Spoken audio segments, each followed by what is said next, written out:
Pak Ustadz, saya mau tanya, apa hukumnya seorang istri yang ditinggal pergi suaminya selama 4 tahun?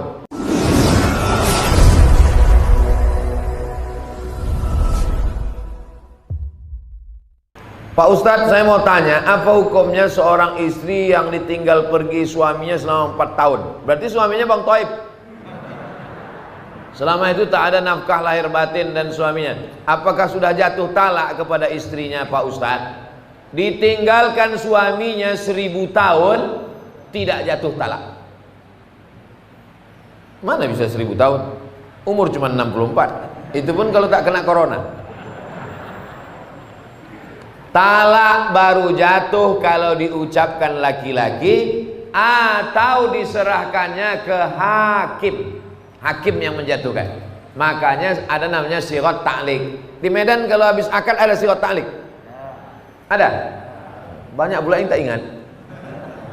Banyak laki-laki tak ingat. Karena habis akad tu dia tak disuruh Pak Kua baca sirat ta'liq, pikirannya tak kemana-mana. Asik selfie-selfie aja. Masih ingat lagi bunyi sirat ta'liq. Kalau saya tinggalkan selama 6 bulan berturut-turut, tidak memberikan nafkah zahir dan batin, mengadu dia ke pengadilan agama, maka hakim menjatuhkan talak 1.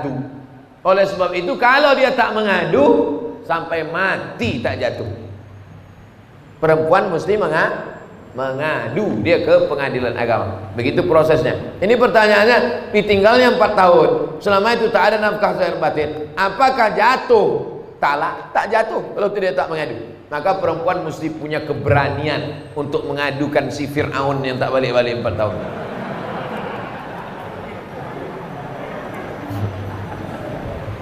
Apakah boleh dia menikah lagi dengan laki-laki lain?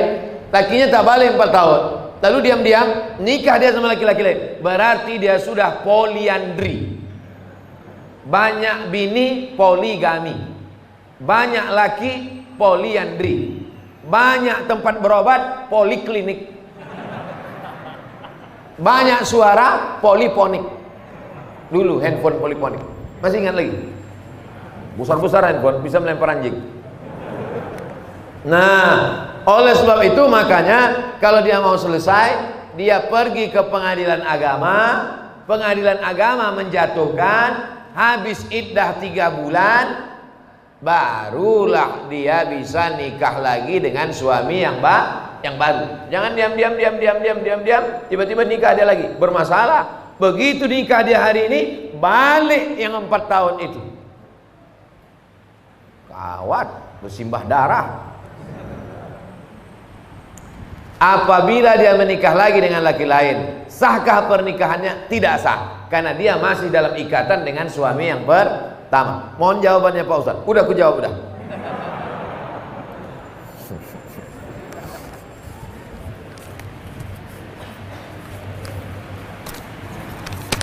Ustaz, bagaimana kriteria takaran ikhlas dalam menjalankan tugas sebagai ibu dan istri dalam agama Islam? Ibu sebagai ibu, besarkan saja anak-anak ibu itu supaya ibu dapat amal jariah. Mak saya mengandung saya, menyusukan saya, melahirkan saya, meninggal dia. Sekarang saya ceramah hari ini nanti 3 kali, pagi, siang, sore. Macam makan obat ceramah ini. Mengalir pahalanya, lapang kuburnya. Walaupun dia tak pernah mengajar saya sampai S1, S2, S3, tapi dia menyuruh, sekolah kau nak. Dulu kalau pagi duduk depan rumah, lewat anak santri pesantren, apa kata dia? Kau mesti masuk pesantren. Begitu saya ada adiknya yang doktorandus, tamat dari IAIN, kau nanti mesti doktorandus. Begitu dia tahu ada orang sekolah di Makkah, kau nanti mesti sekolah ke Arab. Nah, jadi ibu kasih motivasi, serahkan pada Allah Ta'ala, mengalir pahalanya. Itu sebagai ibu. Ibu besarkan saja anak-anak itu lillahi ta'ala, maka dia pun akan menjadi anak soleh-solehah, mengalir pahalanya. Ummuka, siapa lagi ya Allah? Ya Rasulullah, ummuka. Siapa lagi ya Rasulullah? Ummuka. Itu hebatnya ibu-ibu. Maka ibu, saya yakin dan percaya, ibu-ibu mengandung itu adalah ikhlas. Belum ada lagi saya baca berita ibu-ibu menuntut ke suaminya minta bayaran per hari mengandung sekian. Belum ada lagi. Itu menunjukkan dia ikhlas karena Allah Subhanahu wa taala melahirkan meregang nyawa, menyusukan 2 tahun lamanya, mendidik anak. Man ala thalatha banatin, siapa yang membesarkan anak 3 orang anak perempuan, fa'addabahunna, dididiknya dengan baik, wa zawwajahunna, dinikahkannya dengan orang baik-baik, wa ahsana ilaihinna, dia buat baik sampai mati, falahul jannah, surgalah baginya. Insyaallah ibu-ibu yang hadir nih semuanya ibu-ibu yang ikhlas membesarkan anak-anak, insyaallah. Amin. Ya Rabbal Alamin. Standar ikhlas itu apa Pak Ustaz? Ikhlas itu tak ada yang tahu kecuali hanya ibu dengan Allah saja. Bapak pun tak tahu, malaikat pun tak tahu, apalagi saya tak tahu. Yang tahu itu hanya ibu dan Allah Subhanahu wa taala. Sama macam ceramah ini. Siapa yang tahu Ustaz Abdul Somad ini ikhlas atau tak ikhlas? Tak ada yang tahu. Saya hanya berusaha ikhlas. Makanya di antara doa, Allahumma ja'alna minal mukhlasin. Jadikan kami orang yang diikhlaskan, bukan orang ikhlas. Kalau orang ikhlas itu mukhlisin. Kita ini selalu ingin jadi mukhlasin. Mukhlis orang ikhlas, mukhlas orang yang diikhlaskan, dijadikan ikhlas. Kita tak mau mengaku-ngaku aku orang ikhlas. Aku adalah orang yang dijadikan ikhlas. Mudah-mudahan kita ini termasuk orang yang dijadikan ikhlas. Amin. Ustaz Abdul Somad, dulu saya ahli maksiat. Alhamdulillah sekarang sudah tobat. Alhamdulillah. Pertanyaannya, bolehkah saya menjadi imam sholat di masjid? Permisi lu sama pengurus.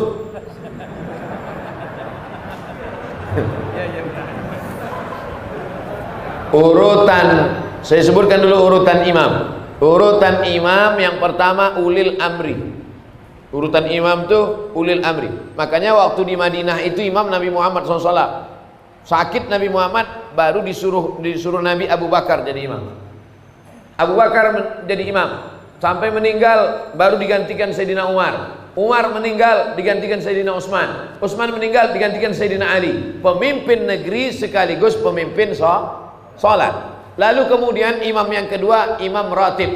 Imam ratib, imam yang ditunjuk oleh negara. Kalau di Maroko imam itu PNS, ditulis pengumuman penerimaan imam. Kenapa begitu? Maka dia ada fit and proper test, dilatih, ditanya, dites hafalan Qurannya berapa, suaranya macam mana. Kadang kita kalau sholat di pinggir jalan mau pergi jauh, mampir kita di masjid, macam-macam bunyi imam tuh. Wal maghdubi alaihim waladdallin, amin, bismillahirrahmanirrahim, ijazah nasrul. Tak ada huruf za. Pak, ya. Kenapa dia maju jadi imam? Syukur dia maju, Pak. Kalau tak ada dia, tak ada sholat di sini. Tak ada fit and proper test imam. Oleh sebab itu imam yang pertama ulil amri, yang kedua imam ratib, imam yang ditunjuk. Tidak boleh orang maju ke depan. Siapapun yang datang ke Masjid Jami'atut Taqwa ini, datang ustadz dari Jakarta, sorbannya 4 lapis macam ban Vespa, tak boleh dia maju ke depan kalau tidak diizinkan oleh imam ratib. Makanya tadi sebelum sampai kemari saya pesankan Ustaz Iqbal, nanti yang maju ke depan imam ratib aja, imam tetap. Baik. Oleh sebab itu imam ratib kita. Nah, tadi pertanyaannya, orang yang sudah taubat, bolehkah dia jadi imam? At-taibu minadz dzambi kama la dzambalah. Orang yang sudah taubat, dulu sabu-sabu, narkoba, pezina, perampok, garong, semua sudah dia buat. Taubat dia, taubat nasuha, maka dia sudah suci sesuci-sucinya. Innallaha la yaghfiru ayyushraka bihi wa yaghfiru ma duna dzalika liman yasha. Allah tak menerima ampun dosa syirik, adapun dosa selain itu diampunkan Allah Subhanahu wa taala. Illa man taba, orang yang bertaubat, wa amana, beriman, wa amila amalan salihah, beramal soleh. Taubat dia, beriman dia, beramal soleh dia. Yubaddilullahu sayyi'atihim hasanat. Semua dosa-dosanya dulu diampunkan Allah, dijadikan kebaikan. Makanya kita yang jadi makmum, kalau ada imam tobat, tobat bertato dia, antik dia, maju dia jadi imam, tak usah kita permasalahkan. Jangan nanti assalamualaikum warahmatullahi wabarakatuh, ini nampaknya tak sah, ini imam ini bertato, anting ini masih berlubang telinganya. Ini nampaknya imam ini mantan funky ini, anak funk ini. Jangan, tak usah permasalahkan lagi, karena dia sudah tobat nasuha. Ada di Jepang itu yakuza. Yakuza itu semua badan ini bertato. Yang tak bertato cuma lubang hidungnya aja. Sampai ke muka-muka ini bertato semuanya. Tobat dia. Tobat imam di Jepang itu. Tetap jadi imam, tak ada dipermasalahkan. Tato tidak menghalangi wudhu masuk ke dalam. Nah, ini tak jadi masalah. Kecuali imam itu berkutek, berarti bencong. Kutek menghalangi wudu, tak bisa masuk. Adapun tato tak menghalang, tak usah dipermasalahkan. Begitu Pak. Kita lanjutkan. Ustaz, saya ada utang dengan orang. Saya bayar utang saya, tapi karena ada pandemi ini, pandemi itu wabah. Pandemi itu artinya wabah yang menyebar, itu pandemi. Dan banyak juga orang sekarang pandemi, kata orang pandemi gitu dia. Entah apa pandemi, entahlah pokoknya pandemi. Pandemi itu wabah yang menyebar. Saya ada utang dengan orang, saya mau bayar utang saya, tapi karena pandemi ini pemasukan saya berkurang, jadi saya bayar semampu saya. Tapi orang ini selalu menyumpahi saya. Apakah sumpahnya itu dikabulkan Allah?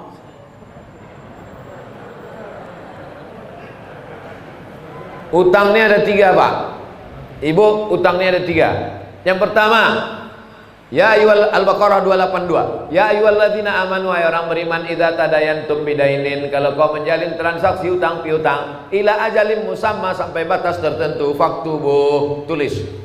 Ini jenis utang yang pertama, on time, tepat waktu. Kapan kau bayar? 1 Januari. Tahun berapa? 1 Januari. Tahun berapa? 2020 apa 2021? Nah, tulis. Wastashidu syahidaini min rijalikum, ada 2 orang laki-laki jadi saksi. Illam yakuna rajulaini, kalau tak ada 2 orang laki-laki, farajulun, 1 orang laki-laki, wa imra'atani, 2 orang perempuan. Begitu tegasnya. Ayat paling panjang dalam Al-Qur'an, Al-Baqarah 282, tentang hutang. Ini jenis yang pertama, on time. Yang kedua, fa in kana zu usratin fa naziratun ila maisarah. Nah, inilah yang masuk kategori tadi.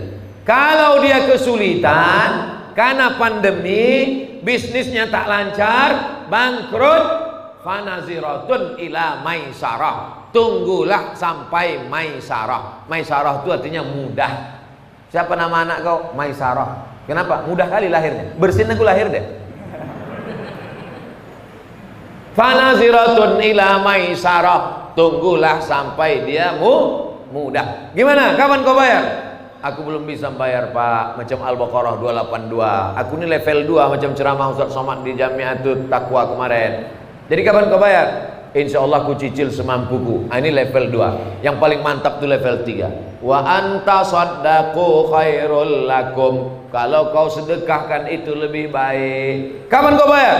Aku tak sanggup bayar. Kalau gitu kau ambil aja lah, udah aku sedekahkan. Mantap. Daripada banyak pula minyak bensinnya lagi, daripada menagih, daripada kumat darah tinggi ku ikhlaskan aja. Kau ambil lah, ambil. Itu bukan ikhlas, mengamuk. Jadi kalau bapak kaya, duit banyak, dia susah, pandemi, ngontrak, anaknya bersusun paku, do re mi fa si do sol fa mi re do, maka pakailah level 3. Tak sampai hati aku menagihnya, udahlah kau ambil aja lah, aku sedekahkan lillahi ta'ala. Kau doakan aku murah rezeki, panjang umur, tapi sesudah ini jangan kau ngutang sama aku lagi ya. Ini jenis yang 3. Tapi kalau bapak termasuk orang yang juga kurang mampu, pilihlah level yang 2. Memberi bantuan orang itu baik, tapi gara-gara sumpah serapah hilang pahala. Qaulun ma'rufun, ucapan yang baik, khairun, lebih baik, min shadaqatin, daripada banyak bersedekah. Yasma'uha azan, caci maki, sumpah serapah, hamun, keluar kebun binatang. Asal jumpa keluar kebun binatang, asal jumpa keluar kebun binatang. La tutilu shadaqatikum bil manni wal adza, jangan kau iringi perbuatan baikmu dengan perbuatan yang tak baik. Pak Ustadz, katanya jodoh adalah cerminan dari dalam diri kita. Bagaimana cara kita mendapatkan jodoh yang soleh? Macam mana engkau, begitulah jodohmu. Kalau kau sholat subuh jam 7, binimu jam 8.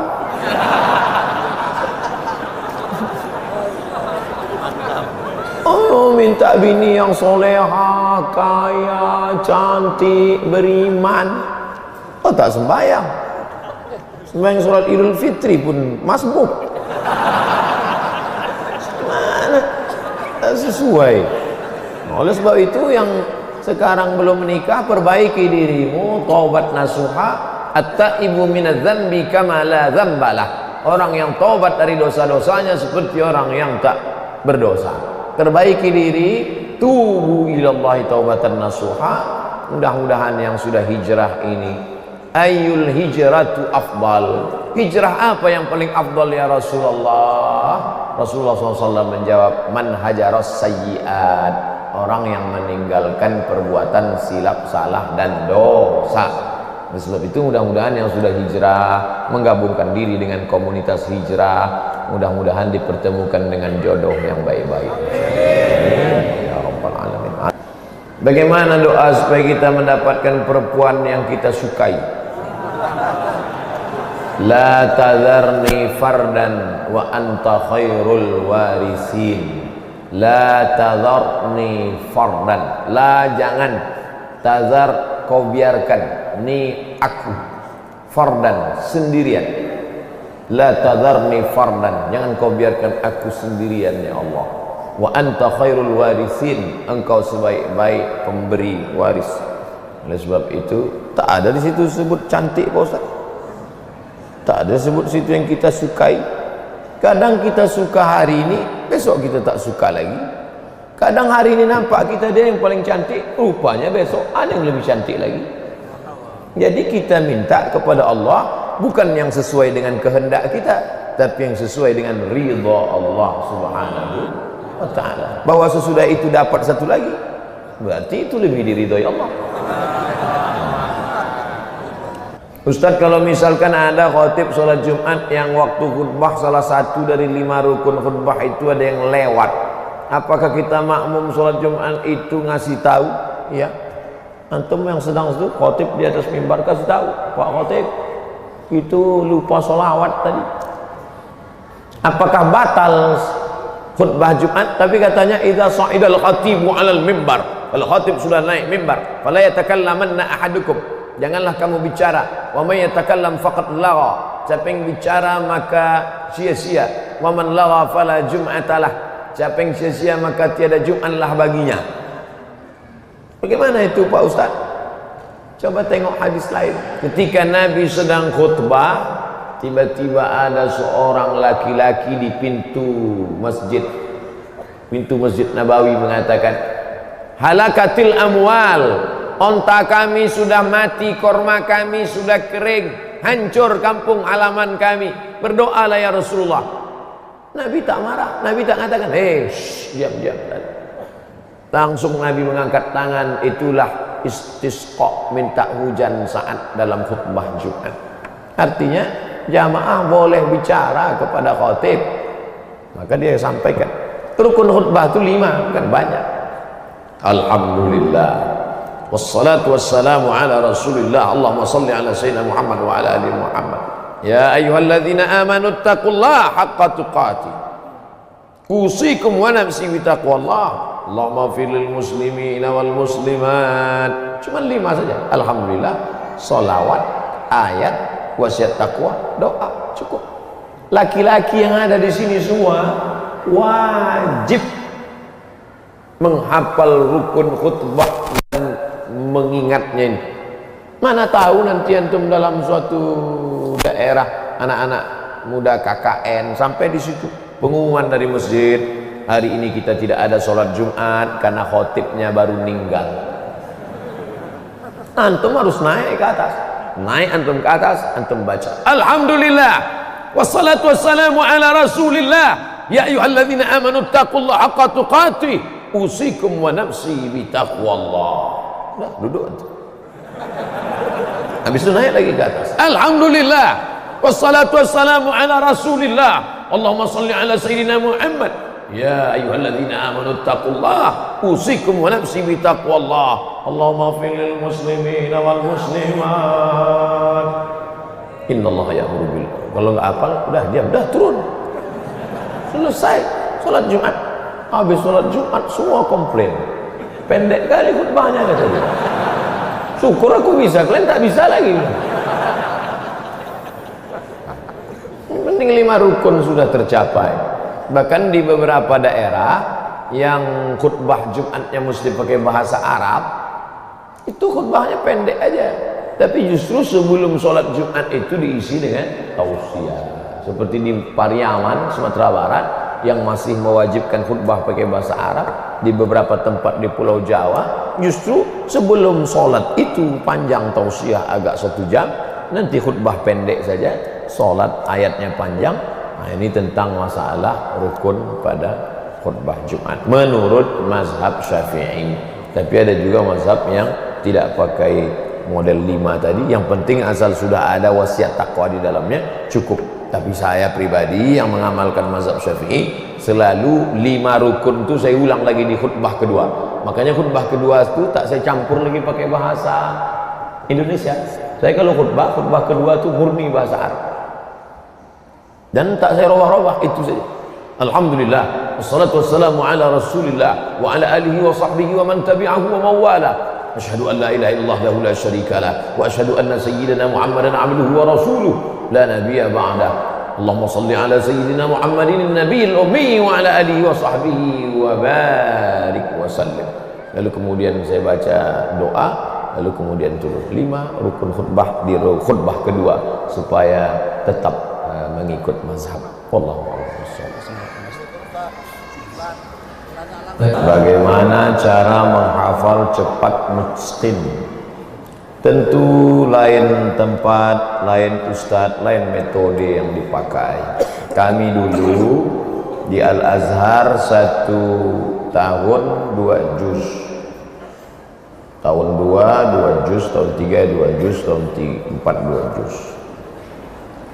Pertama dihafal sebelum subuh, karena kepala kita masih kosong, memorinya masih kuat. 1 halaman, hafal 1 halaman.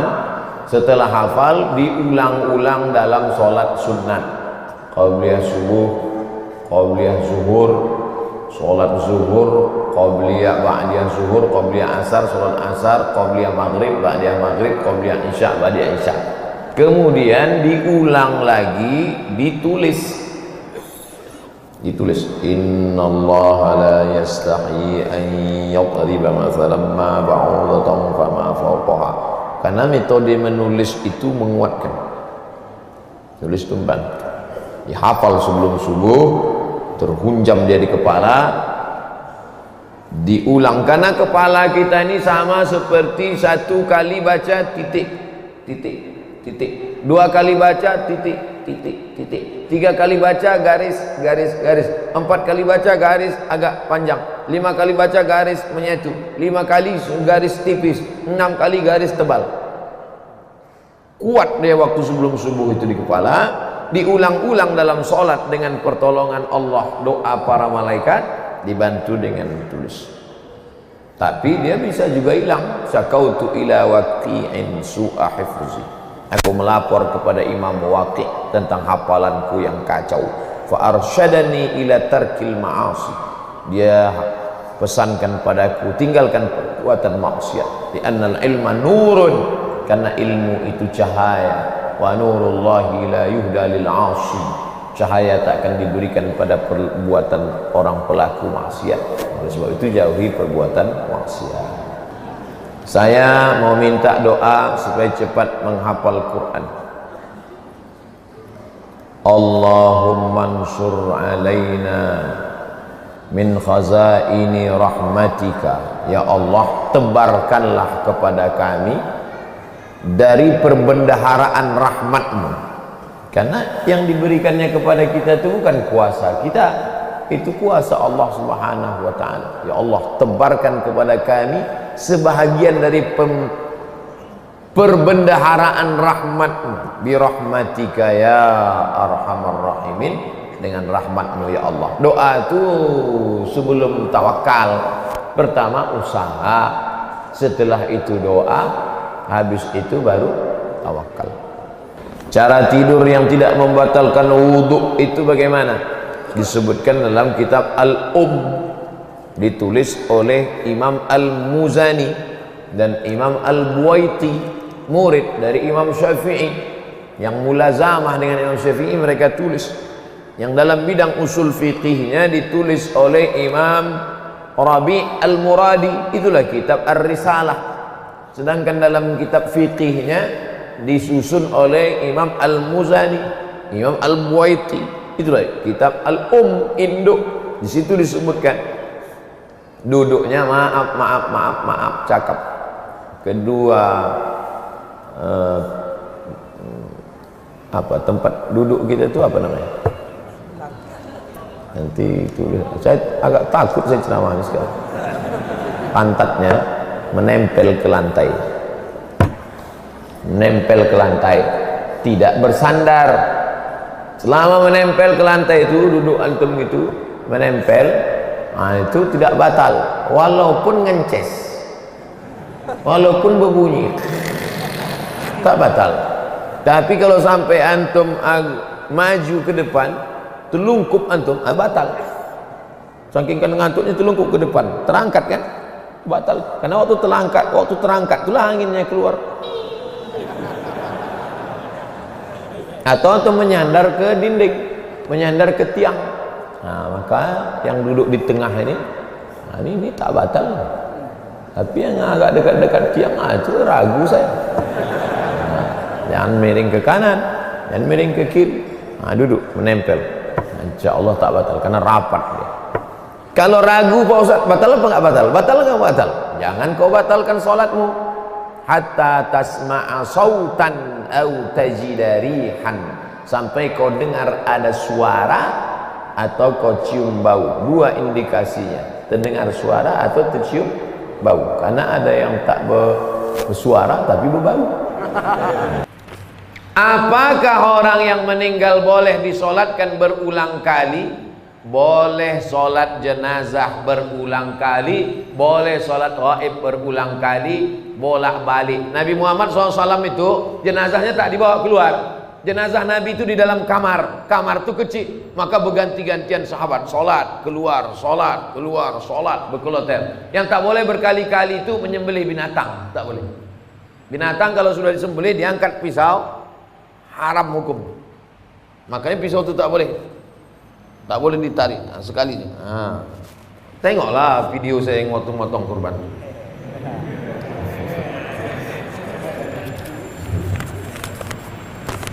Ibu saya mu'allaf, Chinese, masuk Islam, menikah dengan bapak saya. Yang saya tanyakan bagaimana kalau saya berdoa untuk kakek nenek saya yang bukan Islam, sampai apa tidak Pak Ustaz? Maka nastighfaru Ibrahim li abihi illa am mau'idatin wa'adaha iyyah. Ibrahim berdoa untuk bapaknya Azar, mati dalam keadaan kafir, lalu dimintakannya doa. Itu illa am mau'idatin, karena janji saja. Karena dulu dia berjanji, la illam tantahi wahai Ibrahim, kalau kau tak berhenti mendakwahi aku, menceramahi aku, la arjumannaka, ku lempar kau pakai batu, wahjurni maliya, pergi tinggalkan aku, pergi sana, pergi. Apa kata Ibrahim? Sa'astaghfiru laka rabbi. Ini dia janji, akan ku mintakan ampun kepada Allah atas dosa-dosamu wahai ayahku, innahu kana bi hafiya. Sesungguhnya Allah mengabulkan doaku. Sudah janji, al-wa'du dain, janji adalah utang. Walladzina hum li amanatihim wa ahdihim ra'un. Orang beriman itu menunaikan janji. Nah, maka janji itu dia tunaikan. Adapun Ibrahim mendoakan bapaknya itu yang tak bersyahadat tiada Tuhan selain Allah itu hanya janji. Falamma tabayyana lahu annahu aduwwun lillah, ketika sudah jelas bapaknya itu musuh Allah, tabarra'a minhu, dia pun melepaskan diri. Itu dalil tak boleh mendoakan orang yang tidak ahlul qiblah, bersyahadat asyhadu an la ilaha illallah. Lalu bagaimana kita mendoakan dia? Aku serahkan kepada Engkau ya Allah, serahkan kepada Engkau ya Allah. Seperti Nabi Isa alaihissalam, in tu'adzibhum fa innahum ibadu. Kalau kau azab mereka, mereka adalah hamba. Oleh sebab itu maka kita tidak mendoakan, tak diajarkan mendoakan dalam Islam. Makanya salam pun tidak. La tabda'ul yahuda wan nasara bis salam. Hadis sahih. Jangan kau mulai mengucapkan salam kepada Yahudi dan Nasrani. Tak boleh kita mengucapkan salam assalamualaikum warahmatullahi, karena di dalam itu ada doa keselamatan untukmu, rahmat Allah untukmu, berkah Allah untukmu. Tak boleh. Kalau dia yang duluan mengucapkan salam, idza sallama alaikum ahlul kitab, kalau dia duluan mengucapkan salam, faqulu, maka jawablah balasannya waalaikum, kamu juga. Ala hadhihi niyyah wa kulli niyatin salihah, untuk niat yang baik. Mudah-mudahan anaknya menjadi para penghafal Quran, yang sakit diberikan kesembuhan, yang sudah meninggal dunia dijadikan kuburnya salah satu dari taman-taman surga, dijauhkan dari lubang-lubang neraka. Ala hadhihi niyyah wa kulli niyatin salihah. Al-Fatihah. A'udzu billahi minasy syaithanir rajim. Bismillahirrahmanirrahim. Alhamdulillahi rabbil alamin. Ar-Rahmanir Rahim. Maliki yaumiddin. Iyyaka na'budu wa iyyaka nasta'in. Ihdinas siratal mustaqim. Siratal ladzina an'amta 'alaihim ghairil maghdubi 'alaihim waladdallin.